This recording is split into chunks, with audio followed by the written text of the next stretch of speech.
You don't have to be grim, but you do have to be serious.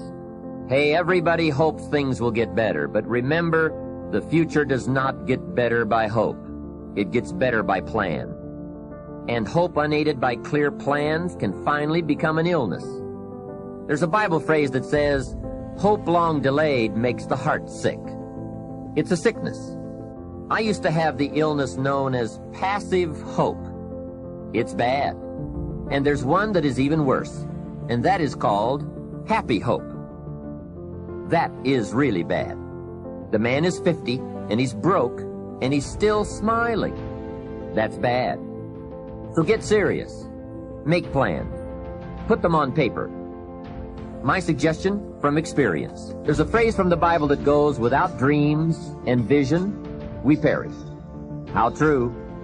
Humans have this unique ability to aspire, to dream, to go for something, to become something. Without that, life is not life. We must have dreams and never give up on our dreams.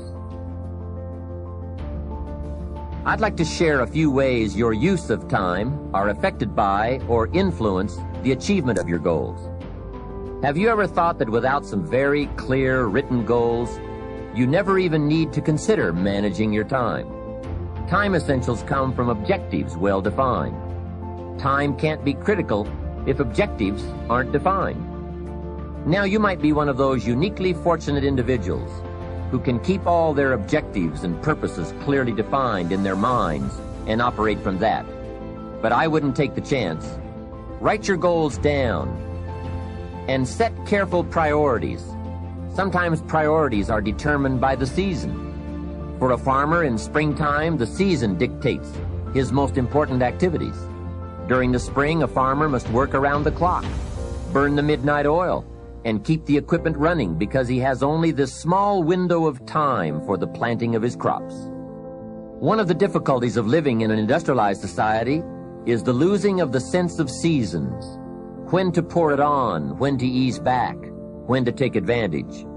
It's easy to keep going from 9 to 5, year in and year out, and lose a natural sense of priorities and appropriate time. Don't let one year just blend into the next. Keep an eye on your own seasons, lest you lose track of values and substance. Part of setting priorities is learning to separate major activities from minor activities. This is a whole skill in itself, but once you have learned it, it will pay dividends you won't believe. So learn to put everything on your mental scales to be carefully weighed before you spend time or money. Of your sanity is socially distributed. And what I mean by that is, well, let's say that you know how to behave. You're well socialized. You can play with others. Now, I said already in this conversation, if you didn't learn to play with others between the time you were 2 and 4, you will never learn. And psychologists have beat their heads against the wall trying to rehabilitate antisocial children. They can't do it after the age of 4. Is that because areas of the brain just don't develop? Well, it seems to be partly because the kids fall farther and farther behind. So let's say you make the leap from egocentric dependence on your mother at 2 and 3 to immersion in a peer group. Well, then you pick peers that are at your same developmental level, and you chase each other up the developmental ladder. And the longer you're out of that, the farther you fall behind.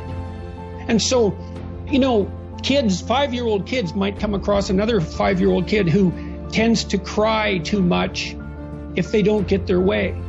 And they'll say, we don't want to play with the baby. And what they're saying is, we have to find someone who's at our developmental level, shares our developmental horizon, so that we can mutually scaffold our further development. Now, they're not going to say that, obviously, but that's the situation. And kids test each other out when they first meet. So do adults. Game. Can you play? Are you playing at the same level as me? I'm playing my game at the level that will further my development. Can you play along with me? If not, well, maybe you're lower in status and I can pull you up as a mentor. Maybe you're higher in status and I can learn from you. But if you're a peer, we can play together. Anyways, if you're acceptable to your peers and you behave well, they'll accept you. And then they tell you all the time if you're acting appropriately. You know, if your jokes are funny, if you're dominating the conversation, if you're bringing something of value to the table. And all you have to do is pay attention to the social cues, and you'll keep yourself regulated. Hello guys, this is another input of myself in the video. I hope you have a good day and a productive day. Today's advice is linked to people in your life, maybe friends, family, stuff like this.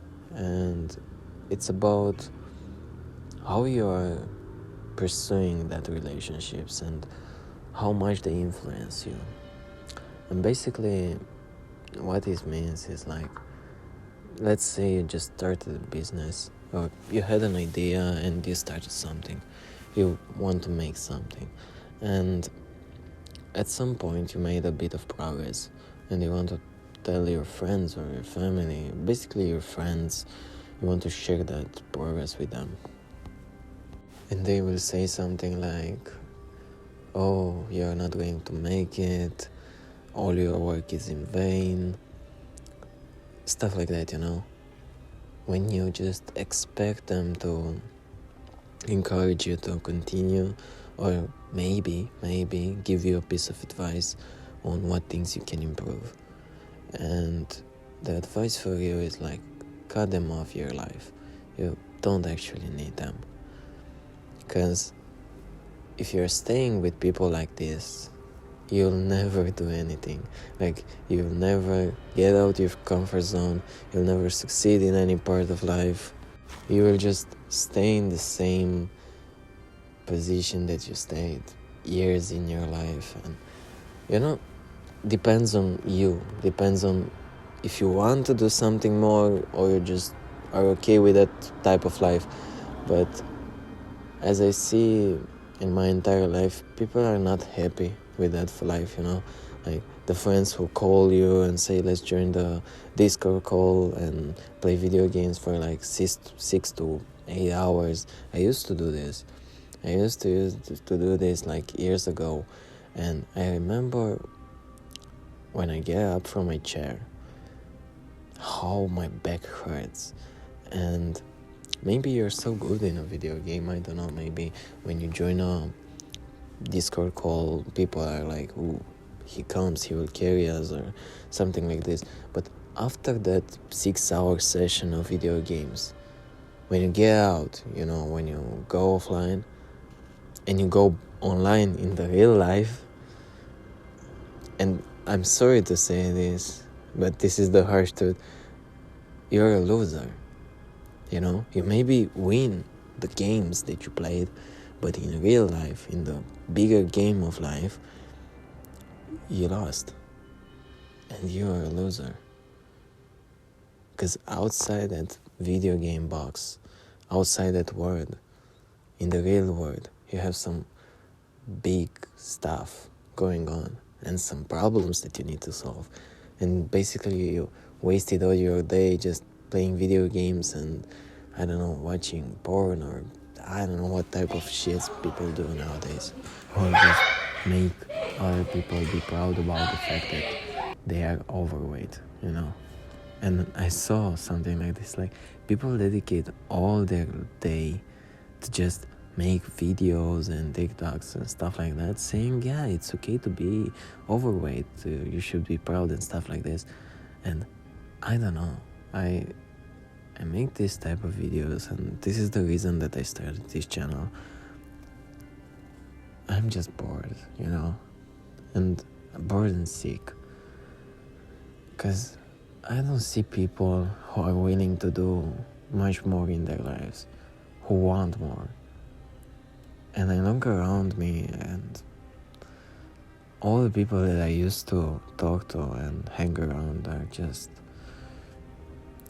people that just stay and don't do anything. They don't try to achieve anything, you know, because it's risky, it's time consuming, it's not as comfortable as just playing video games or just wasting time and stuff like that. I don't really see people who just want to improve themselves and who are going through some pain and who are reading books and trying to stay out of that social media circle and porn addictions and all that stuff, you know. I don't see those people, you know? Yeah, because I'm looking around and all I see is addicts, people who just don't want to do anything. And the sad truth about this is when you get to self-improvement and you start leveling up in life, not in video games, in life, when you start to level up in life, you see how lonely it is here.